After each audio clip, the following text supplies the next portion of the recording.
A WWE champion is out of action until 2025. Plus, we have details on the AEW Full Gear car crash and the backstage reaction to the Costco Boys from AEW Full Gear. It's all in the wrestling boom right now. The storm has subsided for now. Where Jade Cargill getting smashed onto a car like that? She did not look very well. Sorry, just before we start, he's a married man now. Hey! Welcome back. Welcome. Right, Jade Cargill. That's enough celebrating. Be gone, Jade Cargill. I'm married. Stop it. Now, Jade Cargill was assaulted on SmackDown on Friday, left bruised and battered on top of a car. WWE providing an update on their official social, saying she suffered a litany of injuries, including deep lumbar, paraspinal muscle contusions, bruised kidney, sprained MCL, tibial plateau bone bruise, facial lacerations, and a partridge in a pear tree.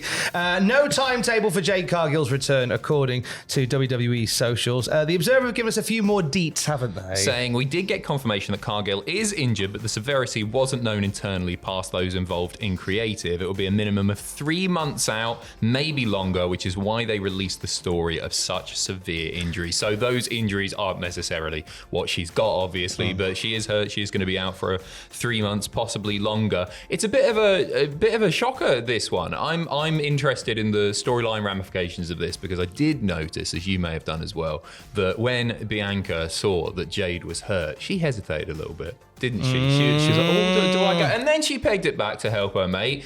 I thought, oh, this is just a storyline thing. She was never planned for War Games at all, but it appears that she was indeed planned for War Games, and now they're going to need to find a suitable replacement. Well, it's going to be Bayley that's going to be stepping into the War Games fold. But in terms of what comes next for Jade Cargill, no action till next year, which puts the women's tag team titles once again in a peculiar position. Be interesting to see what they do there. Are they gonna strip them? Are they just gonna wait? I mean, like the tag titles they've been a mess basically since they started. So I reckon they'll probably just keep the belts on them and then do the split when Jade is back. I don't think they're that fussed, to be honest. The question is, who did it? Who did it? Bianca. It's Belair, gotta be. Bianca I can't Belair. wait to see a heel Bianca. Yeah. Really excited for that. Because we had that in NXT. Yes, just a brief period. It's never happened on the main roster. I really enjoyed her NXT heel work, but she's a different beast now, and she's been babyface on the main roster for the longest time.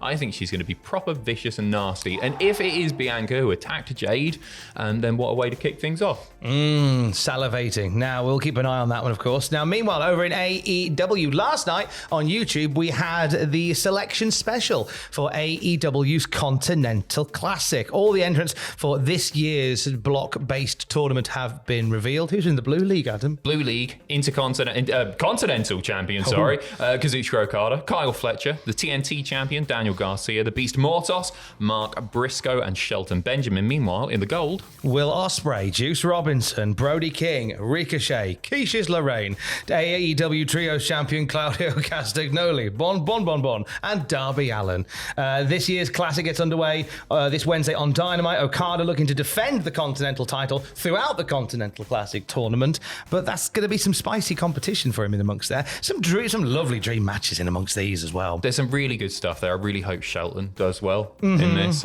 Really hope that he does progress nicely. I think it's interesting with this one because we have both brackets completely full.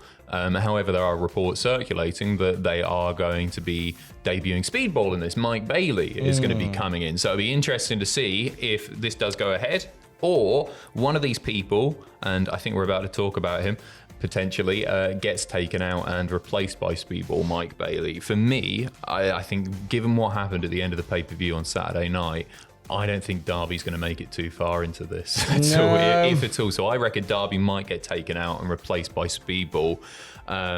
But we'll see on that one. Let's talk about Darby Allin, actually, in that chaotic ending to AEW Full Gear, where all the things happened.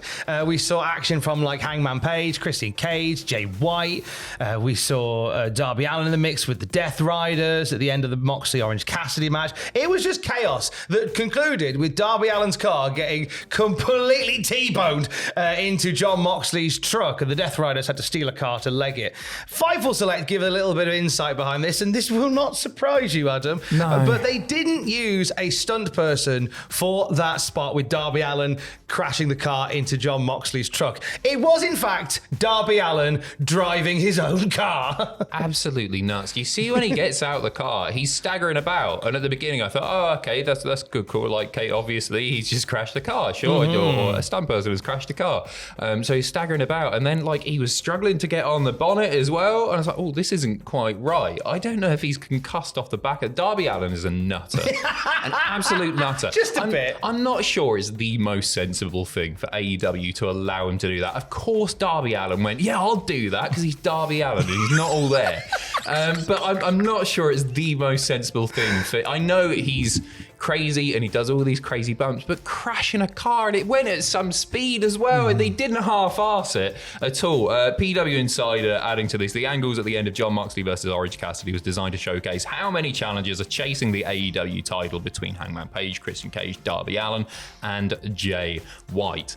And I think it was really effective in that. I've seen a lot of criticism of the ending angle. I thought it was really exciting. I couldn't believe that it just kept going. Something big happened, and then something else big happened, and something else big happened, and then Darby Allin crashes a car. I thought it was beautifully chaotic, so I really enjoyed it personally. It was wild times, but all those people in the mix has got some speculation. Certain reports saying that the World's End main event is looking like it might be Moxley versus Darby versus White versus Page. Maybe chucking Christian in there, make it a 5-way. Maybe to have Christian waiting in the wings with that guaranteed contract. But a possible multi-man main event for the last AEW show of the year is probably what that is leading to. Another man that was behind the scenes has got people talking is Ricky Starks. First time in a while that he has been behind the scenes at an AEW show. Yeah, Fightful Select saying he was backstage at Full Gear, getting along with everyone as best that they heard. His GCW appearance would need to be cleared by the company. There is a photo on Nightmare Factory coach Danny Cage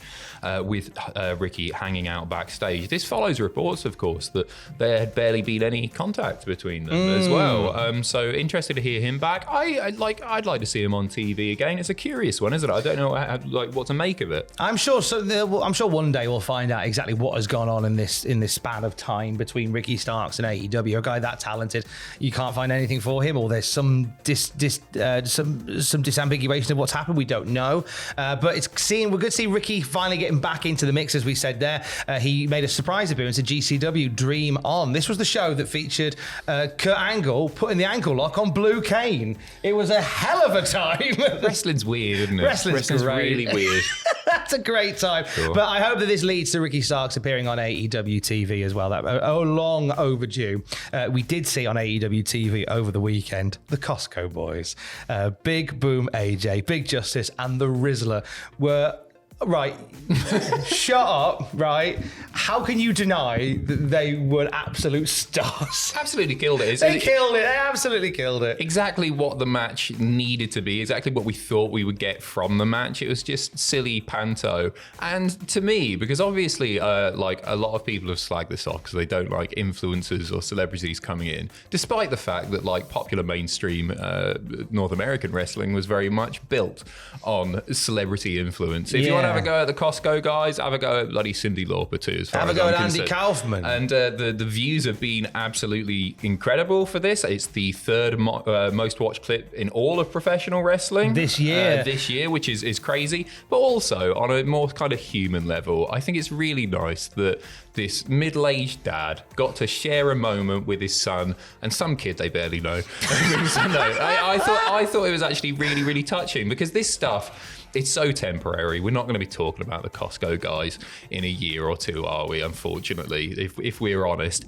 And they've just made a moment that they'll be able to look back on. I thought it was just a good bit of fun. And you know what? You didn't have to pay for it either. It was on the pre-show. It was free. You could watch it on YouTube for free. PW Insider giving some more information, by the way. Yeah, they do. They say the roster loved having Big Boom AJ, Big Justice, and the Rizzler at the show. And we're all getting photos with them backstage. The appearance received one of the biggest live reactions all night. Obviously helped them bring a different audience to the live show. The match against QT Marshall was an absolute success live in terms of crowd reaction, as well as getting AEW some mainstream mentions, including on the Tonight Show with Jimmy Fallon as well.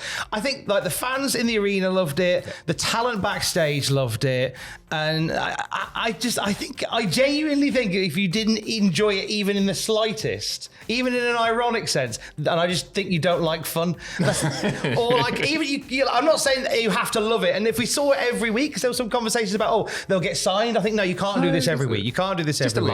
It's a laugh. It's a silly laugh. Wrestling is silly. Let's embrace it. Come on, everybody. Come on, everybody. I agree with the backstage stuff as well. I've seen so many clips of them going up. Quite often with influencers, there'll be a contracted number of little social clips that they do. Yeah. One popped up on my thing yesterday. I don't follow Prince Nana on Instagram, but that popped up on my Instagram yesterday. I didn't know he had a coffee company, and the Costco guys were there plugging his thing, and they've obviously just done that out of the goodness of their own hearts, and now a load of people have ordered coffee off Prince Nana, which I didn't even realise was a thing, but loads of them did it, and it's helped the exposure of loads and loads of AEW talent, so it is a good thing. It's a bit of fun all around, mainly. And for the latest wrestling news at any time, you can check out Cultaholic.com. Stay safe.